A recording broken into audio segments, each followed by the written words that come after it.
Welcome home. We are WNST, AM 1570, Towson, Baltimore, and Baltimore Positive. We are positively into a homestand, into a week of baseball here. Luke Jones about to join us. He will join us again on July 12th. We're going to reconvene for the Maryland Crab Cake Tour presented by our friends at the Maryland Lottery, the Gold Rush Sevens Doublers. We will have these at Pappas in Parkville this Tuesday, and then we're going to go to a little 4th of July respite, come back on July 12th.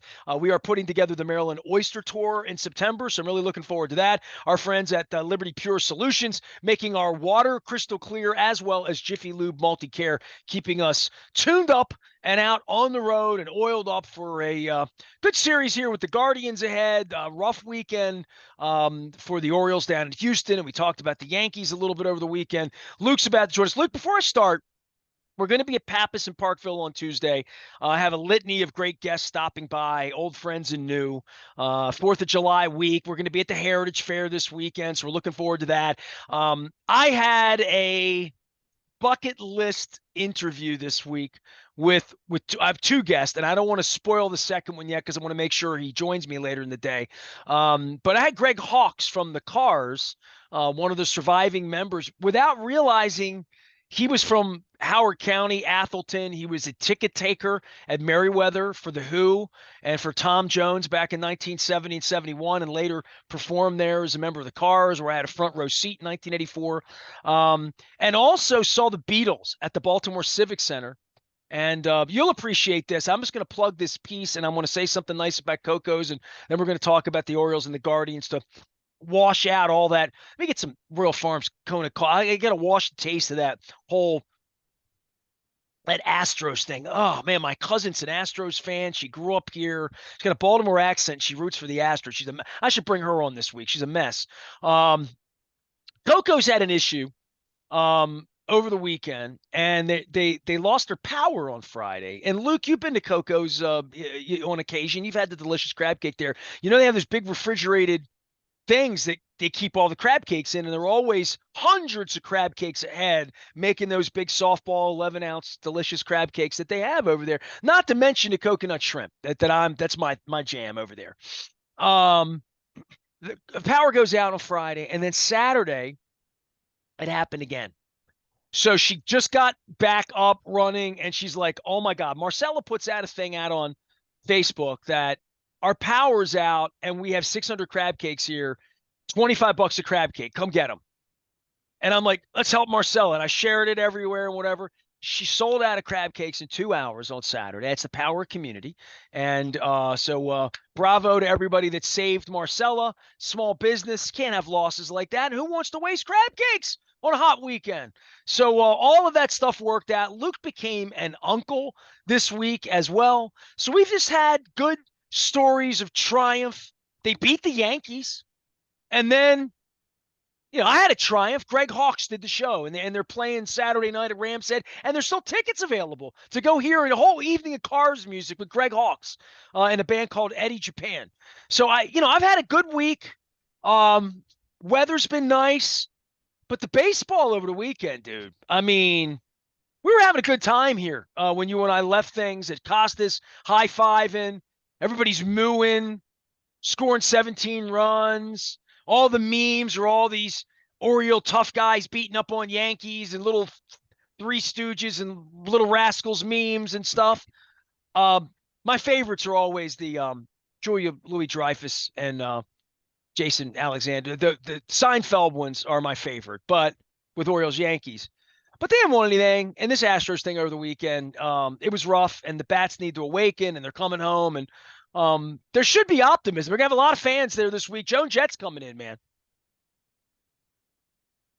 Yeah, there should be optimism. I mean, no one should be panicking over one series over the weekend. I mean, it was ugly. I agree. We talked about it in a whole segment, but at the same time, this is still a team that's 20 plus games over 500, and we're not even to the 4th of July yet. You'll sign up for that every year and feel great about it. So I think the biggest takeaway from the weekend is the need to turn the page very quickly, because this is a Cleveland Guardians team coming in that I don't think there were very high expectations for.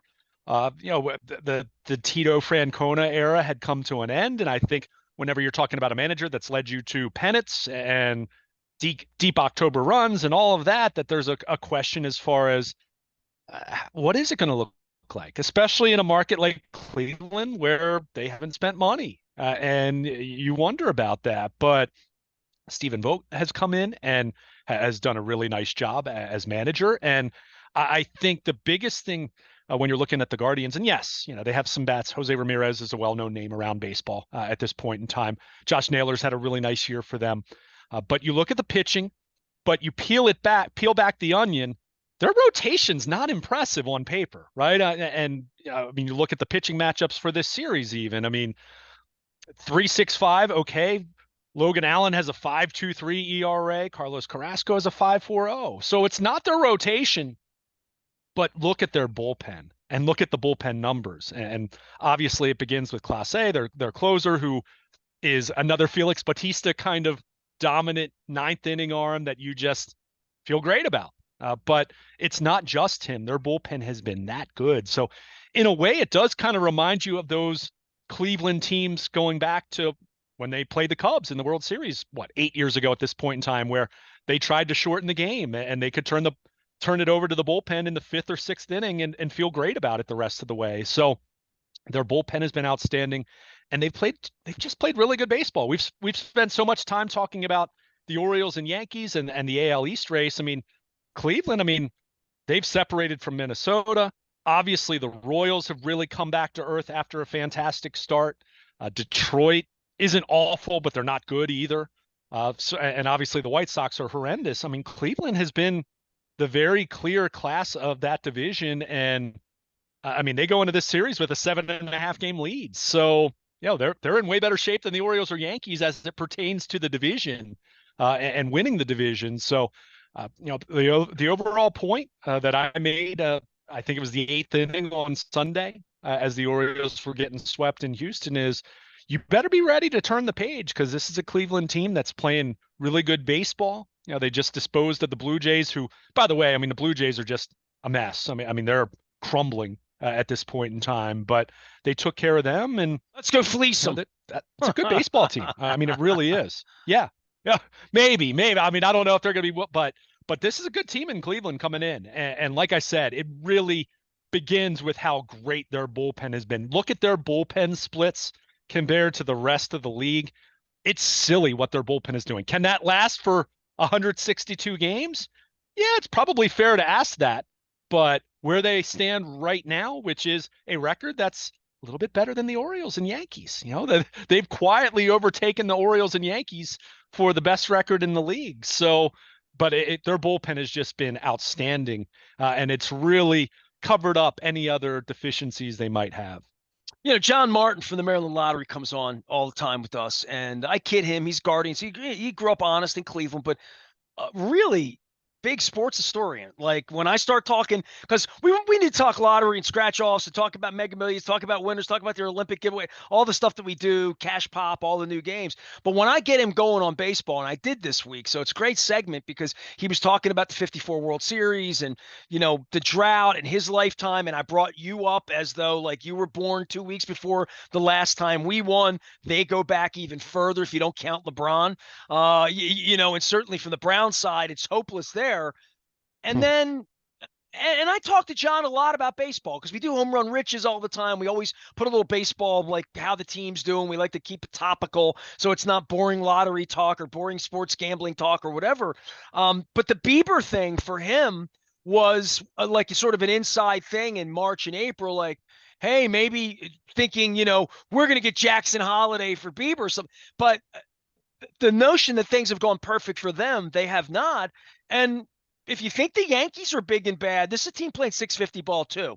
And they've done it for a while, and they've done it without everybody as well. They thought their rotation would be better. And they're also a franchise like us, like Tampa, like the Yankees before they got, Garrett Cole back last week, that things haven't been perfect with pitchers or young pitchers or devastating losses to their own Kyle Bradish.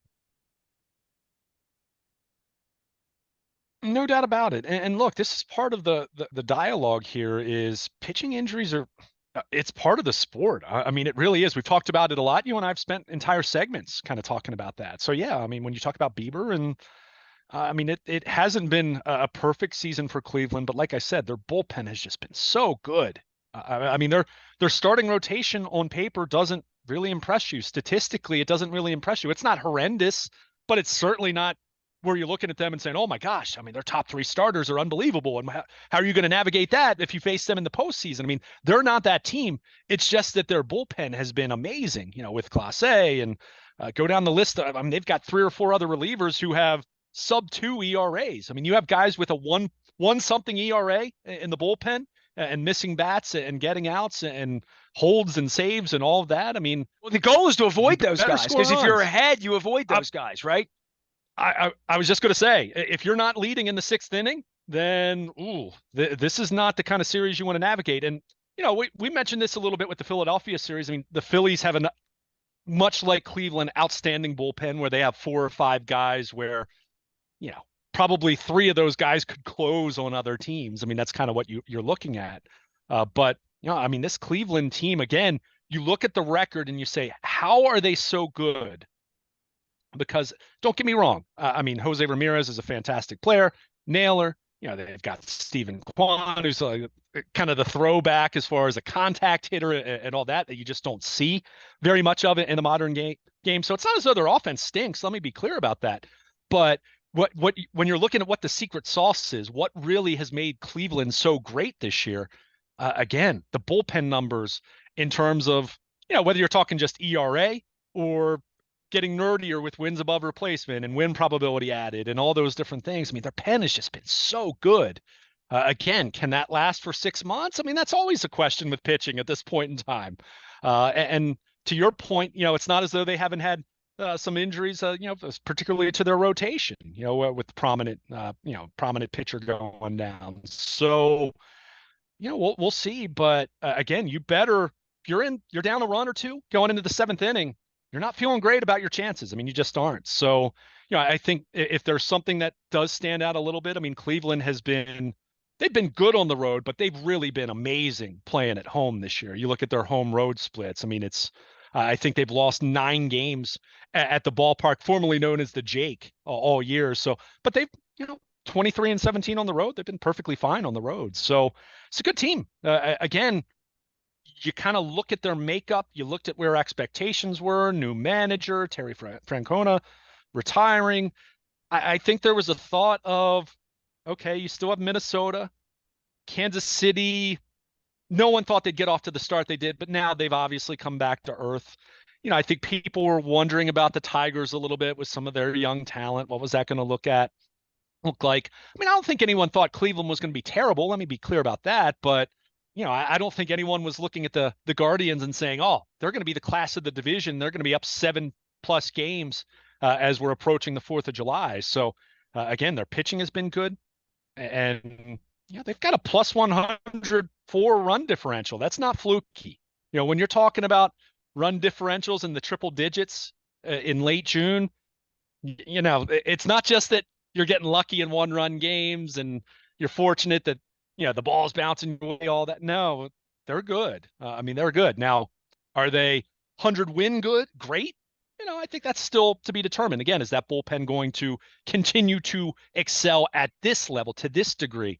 That's a fair question. But, you know, again, this is a team that it's worked for them all year. Shorten it to a 5 or 6 inning game and then turn it over to the bullpen. And those guys have been fantastic. Luke Jones is here. He is Baltimore Luke out on all of the social medias.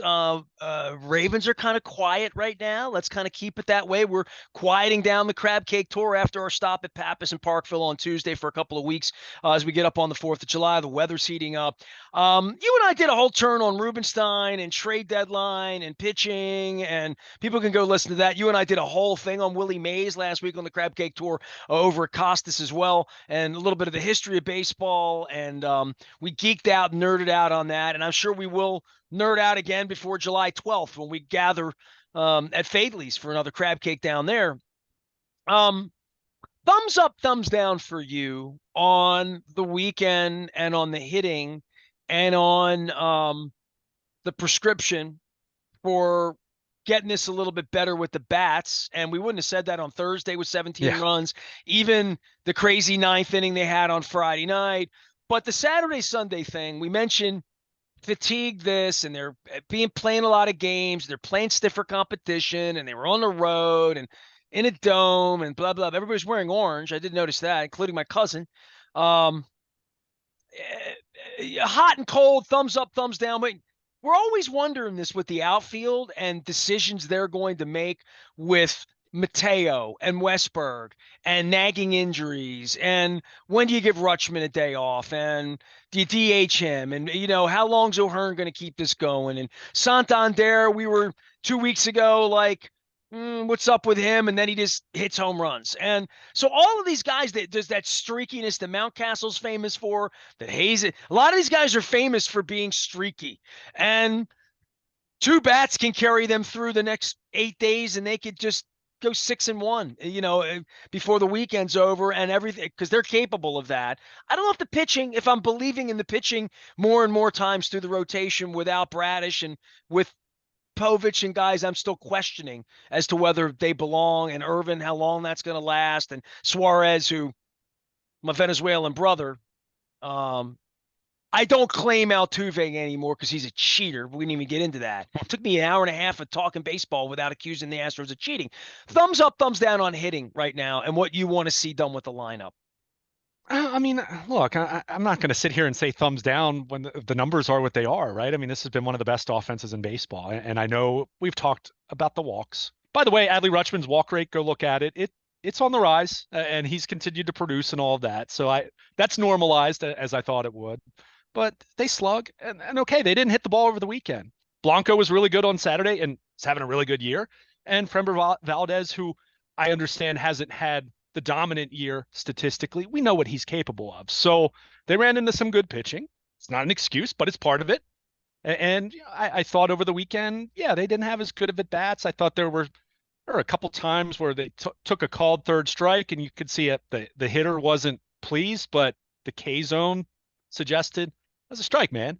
So you're going to have some of that. I think, in our previous segment, I made the point that as they're navigating this uncertain time with their pitching in terms of what's going to happen trade deadline wise with the rotation, with the bullpen, I think they do need to lean on their hitting a little bit more. In terms of what can be done, I mean, they obviously tweaked the lineup a little bit against the lefty on Sunday. They had Rutschman lead off. In recent weeks, we've seen Jordan Westberg lead off against left-handed starters somewhat, and dropping Gunnar to the cleanup spot. I'm not opposed to tweaking the lineup. I also don't think that's necessarily an elixir, and I don't think Brandon Hyde views it that way. Sometimes it's just to change things up, just do something for the sake of doing it differently. But, as this lineup goes, I mean, they obviously lean so much on their MVP candidate and Gunnar Henderson and Adley Rutschman, their all-star catcher. I mean, that's the stating the obvious. Mountcastle's had a good year. Jordan Westberg, hit a home run, couple long ball over the weekend, and saw that. So that was good to see. The outfield, I mean, it's just, for me, can you find a little more consistency? I mean, Santander's had the monster June, hit the long ball. Mullins has swung the bat better the last couple of weeks. That's been good to see. Austin Hayes quietly, even though he hasn't regained an everyday role, nor am I suggesting that he should or needs to, quietly, he swung the bat well since coming back from the IL. I mean, you think how disastrous his start was, and meanwhile, Colton Cowser was looking like Babe Ruth at that point in time, and we're saying, hey, Cowser's a starter, Hayes is a bench player now. But since he's come back, and obviously they've picked their spots when he's played, but go look at the splits. He's been good since coming off the IL. The guy that I keep waiting on is Colton Cowser from the standpoint of, when you look at the peripherals, when you look at the batted ball data, the StatCast, all those different things, which that's not the end all be all. Let me be very clear about that. But it is an evaluation tool to look at and say, okay, is this guy close to breaking out? Is this guy hitting into some tough luck? What's it looking like walk-wise? What's it looking like contact rate-wise? And how is he getting pitched in April versus how he's getting pitched now? Sure. That's been talked about in terms of, off-speed stuff as opposed to fastballs. I keep waiting for him to not have a stretch like he did in those 2 weeks in April, because that was very extreme, how ridiculously red hot he was at that point in time. But every time he has a good game, it's like, okay, I'm waiting for him to get going. But then it kind of, it reverses and, you see a little bit too much swing and miss. Let me be clear. I'm not at all suggesting I'd send him down to the minors or anything like that, but I do want to see him more consistent. I do want to see him find a more consistent level here over the next 2 to 3 weeks because he's got the power bat to do it. And he draws walks, plays really good defense. I think that's something that has kept him playable on a mostly everyday basis is because he defends so well. And obviously Mullins has had his issues to the point where Mullins isn't an everyday player at this point in time. And we've seen him rest against a lot of lefties. But, you're just like to see a little more consistency. Obviously the news late Friday night, Heston Kjerstad is going to be called up again. I don't think that's necessarily means he's going to play every day because we've seen this with him and Stowers, right? They get called up and we say, oh, maybe they'll provide a spark, and then they don't play a whole lot. So, I think that was just a product of Maton had been called up, during the Yankee series because of the Westberg hip issue stemming from Juan Soto mysteriously running into him on the base paths. But, Westberg's clearly fine as he was one of the few guys to swing in the bat over the weekend. But, can you mix Kjerstad in there? Can he give you a little bit of a spark at some point if he is going to play at all? I mean, I'm not expecting him to play every day, and we've talked about his defense being a factor in that equation. But, I'd just like to see a little more consistency from the outfield because, I mean, I think everyone sees the talent there. I mean, there's proven guys, there are unproven guys with good, minor league resumes and well thought of prospects, all of that. But it's still been a little less consistent than you'd like, other than, I guess, recently Santander just going nuts with the long ball. So, but overall, I mean, I can't sit here and quip about the offense too much. I mean, again, who else in baseball scored 400 runs already this year? I mean, it's just, I know on a day by day basis, yeah, you'd like to be more consistent, but that's baseball. And I'll continue to remind everyone what run scoring has been like across baseball this year. It is not a good run scoring environment. In fact, it's been, I looked at the league average numbers just a couple of days ago. I mean, other than 2 years ago, which if you remember, offense was down 2 years ago, and you go all the way back to like 2015, and that was in the midst of like shift mania. You won't find offense being much worse than it's been this year over the last 10 years, save for, a season or two where it's comparable. So relative to the rest of baseball, this Orioles offense has been outstanding. So I'm not going to sit here and say a thumbs down just because of 2 games over the weekend, but they better be ready to hit because, the tough pitching. They're definitely going to have their hands full, especially if they get into that Cleveland bullpen in the late innings and it's a close game. So they definitely need to be ready to jump on the Cleveland starters because you do not want to be dealing with Clase in the 9th inning or any number of other guys that they're going to, Stephen Vogt's going to send out in the 6th, 7th, and 8th inning. I mean, like I said, you have a lot of 1-something ERAs in a bullpen. You have your hands full, but with this offense, it's just a matter of get back to doing what you've done all year, which is, hit the ball. Again, it's not perfect every night. Never is. That's baseball. But talking about a team that's eclipsed 400 runs over the weekend, I'm not going to sit here and give it a thumbs down. That would be crazy. Yeah, crystal balling this out, and we'll talk about it on a daily basis as these games unfold at the bottom of the rotation this week, and they try to get Rodriguez right. If I'm betting, and I'm not a bettor, I'm not a gambler on this stuff, I'm betting they'll rebound at home this week. I have found them to be relatively resilient and meeting challenges, and the Yankees challenge came to them. It came to them on Wednesday last week, and they answered that. 3 weeks ago, the 2 smartest guys in the room, you and me, got together and looked at the calendar and looked at the competition and looked at where they were and looked at where even Means was and where Bradish was going. And certainly once they went, not when Bradish was throwing no-hitters in May, when it's June and Armstrong, here we are. I think they'll bounce back. I want to be the guy this week for all the haters out on YouTube who've been clicking and liking that I'm the bad guy here. I think they'll go 5-2 this week. I mean, I just think they'll come back and and the fans and the Joan Jet and the giveaways and the Hawaiian shirt, like all the stuff that home cooking for them helps their pitching, helps their bullpen, helps their hitters. I think they'll play better baseball this week. That's my prediction. They'll look more like the team we saw in Yankee Stadium last Thursday for a couple days this week. I mean, I how could you bet against that? I mean, we have we're coming up on we're about officially 2 years out from when they really started playing well in 22. And they don't lose a lot. We have 2 years of evidence at this point of even when they go through a stretch, like I mentioned in our previous conversation, we're coming up on a year when they had that stretch where they lost 2 out of 3 to the Reds and they went to Yankee Stadium and it was ugly.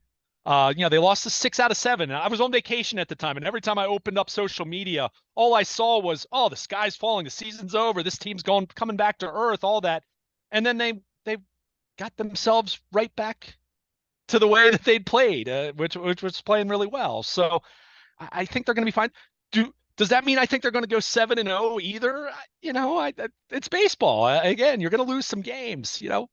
What happened over the weekend against Houston is what happens to every team over the course of 162. And for me, I think where it feels a little more fluky was the fact that Burns and Grayson Rodriguez both got beat, right? I mean, if it had just been the bottom of the rotation, like for example, look who pitched against the Yankees, right? The Yankees series. If that had happened to them in that series, then, oh my gosh, the starting pitching is just not good enough. And look, let me be clear, I'm not saying that it's fine the way it's presently constructed either, but they lost with Burn, because I saw some people saying, well, this is really starting to catch up to him with Bradish and Means and Wells. It's like, wait a second, Corbin Burns and Grayson Rodriguez pitched this weekend. Like, this happens. You're going to lose some games. All the more reason they need to make some pitching upgrades, because you can't expect Burns to be perfect every single time, although he's been really close to being that consistent. And, Grayson Rodriguez got knocked around on Friday night. It's going to happen. But, it was just one of those series where it stunk. I can't say it anymore. The series stunk. I mean, it was lousy. I can't sit here and say that anymore. At the same time, it was 3 games. And to on the road point, against a good team when you're tired and right. I mean, all of that. It had all the elements.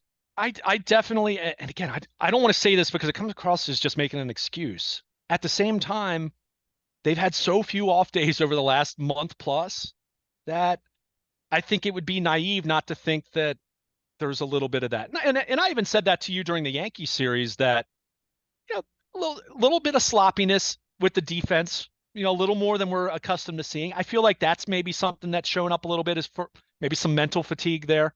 And it's not just, let's be clear, I think you have a lot of teams around baseball that this is the time in the schedule, the All-Star break, you can see the light at the end of the tunnel to get to the break, and you get those 4 days and all that.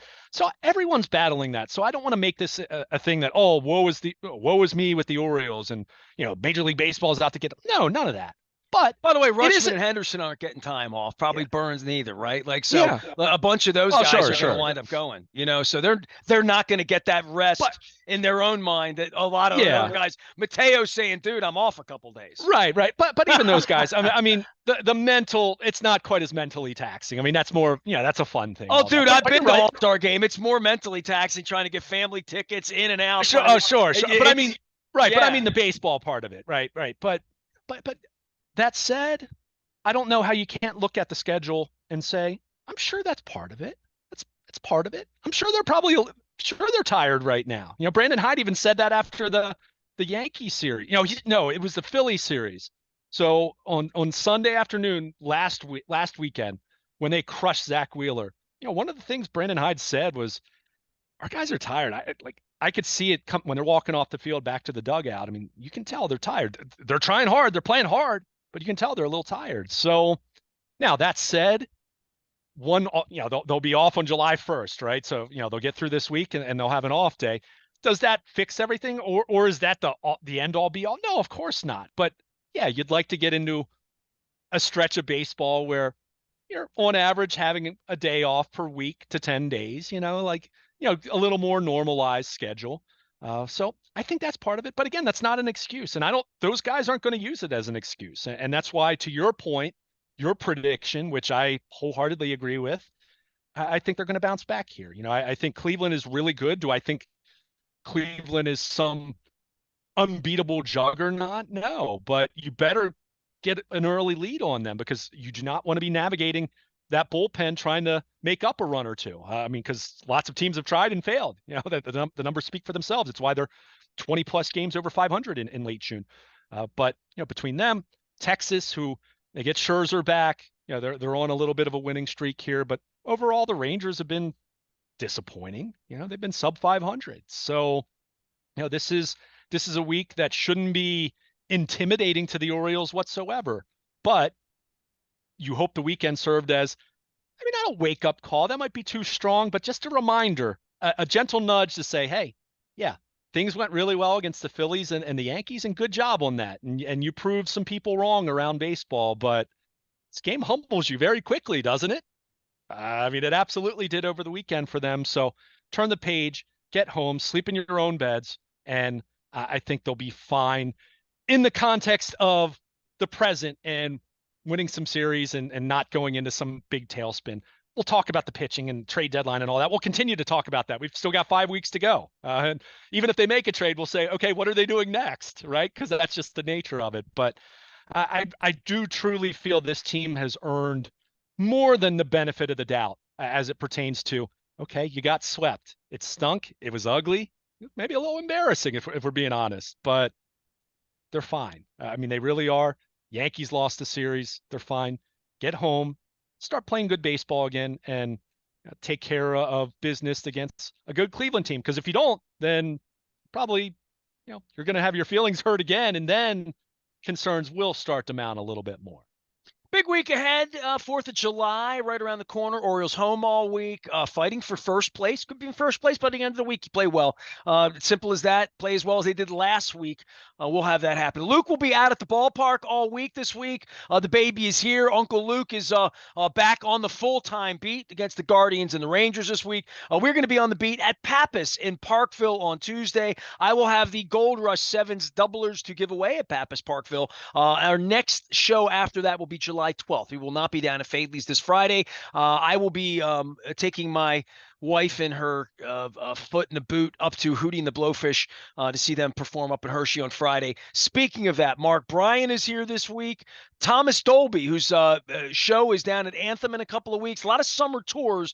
And I had a real bucket list visit, unlikely visit with Greg Hawkes of the Cars, the original keyboard player from the Cars, one of the surviving members of the Rock and Roll Hall of Famers.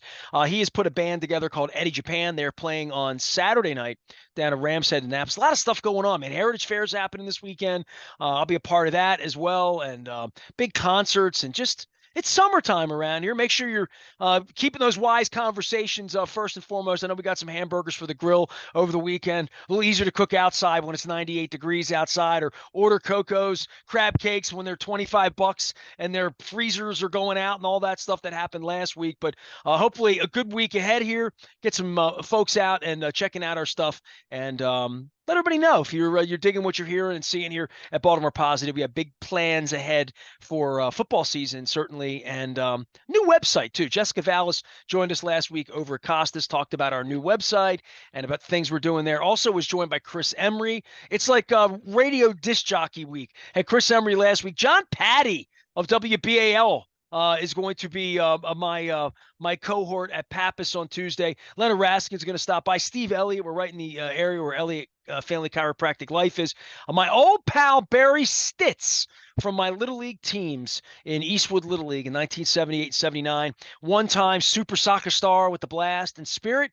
Now the soccer coach at Archbishop Curley.